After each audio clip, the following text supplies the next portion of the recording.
Hi friends, ஒரு tumbler போதும் current bill கிடுகிடு வேணா குறைய. அது எப்படின்னு பார்க்கலாமா? வாங்க வீடியோக்குள்ளே போகலாம்.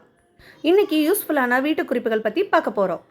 பார்க்குறதுக்கு முன்னாடி நம்ம சேனலை சப்ஸ்கிரைப் பண்ணாதவங்க சப்ஸ்கிரைப் பண்ணிக்கோங்க. இப்போ முதல் டிப்பு, குழந்தைங்க பென்சிலோட முக்கை அடிக்கடி உடச்சிருவாங்க. பென்சில் முக்கு அடிக்கடி உடையாமல் இருக்கிறதுக்கு இந்த டிப்பை யூஸ் பண்ணி பாருங்கள். ஒன்றுமே இல்லைங்க, பென்சிலோட முனையில் நெயில் பாலிஷை அப்ளை பண்ணி விடுங்க. இதனால் பென்சிலோட முக்கு அடிக்கடி உடையாது. ஏன்னா இந்த நெயில் பாலிஷ் ஒரு கோட்டிங் மாதிரி இருக்கும்.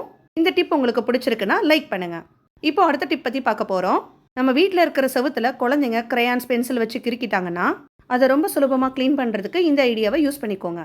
அதுக்கு நான் எடுத்துருக்கிறது டோமக்ஸ் பவுடர். நம்ம வீட்டு செவுத்தில் இருக்கிற அழுக்கு, கரைகள், ஹேண்ட் மார்க் இதெல்லாம் இந்த பவுடரை யூஸ் பண்ணி நம்ம ஈஸியான முறையில் க்ளீன் பண்ணிக்கலாம்.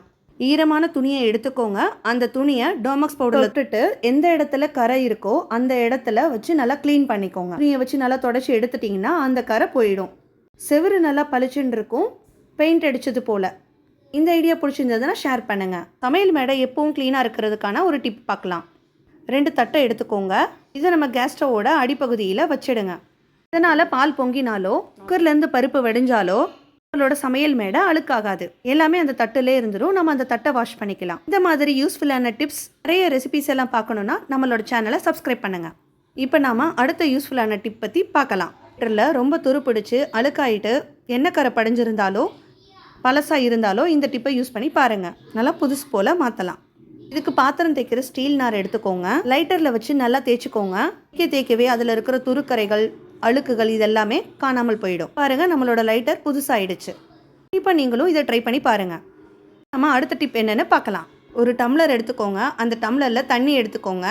அடுத்து இந்த தண்ணியில் 1 ஸ்பூன் அளவுக்கு உப்பு எடுத்துக்கோங்க. இதை நல்லா கலக்கி விட்டுட்டு உப்பு நல்லா கரைஞ்சதுக்கு அப்புறமா ஒரு துணியில் இந்த உப்பு கரைசலை வச்சு ஈரம் பண்ணிக்கோங்க. ஈரமான இந்த துணியை வச்சு நாம் இப்போ என்ன பண்ண போகிறோம்னா, சில பேரோட வீட்டில் இருக்கிற ஃப்ரிட்ஜில் ஐஸ் கட்டி மலை மாதிரி குவிஞ்சிருக்கும். இருக்கிற ஐஸ் கட்டியால் கீழே இருக்கிற பொருட்களுக்கு ஒழுங்காக கூலிங் ஆகாமல் இருக்கும். இந்த மாதிரி இருக்கிற ஃப்ரிட்ஜுனாலேயே அவங்களுக்கு கரண்ட் பில் அதிகமாக கூட வரலாம். அதை தவிர்க்கிறதுக்கு தான் இந்த டிப்பை நம்ம பார்க்க போகிறோம். உப்பு கரைசல் வச்சு ஈரமான துணியை ஃப்ரீசரில் நல்லா தொடச்சி எடுத்துக்கோங்க. பண்ணுறது மூலமாக ஃப்ரிட்ஜுக்கு கீழே இருக்கிற பொருட்கள் வரைக்கும் கூலிங் கரெக்டாக சப்ளை ஆகும். இந்த மாதிரி பண்ணுறது மூலமாக ஐஸ் கட்டி வேகமாக ஃபார்ம் ஆகிறத நீங்கள் தடுக்கலாம். இதனால் உங்களோட கரண்ட் பில்லும் அதிகமாகாது.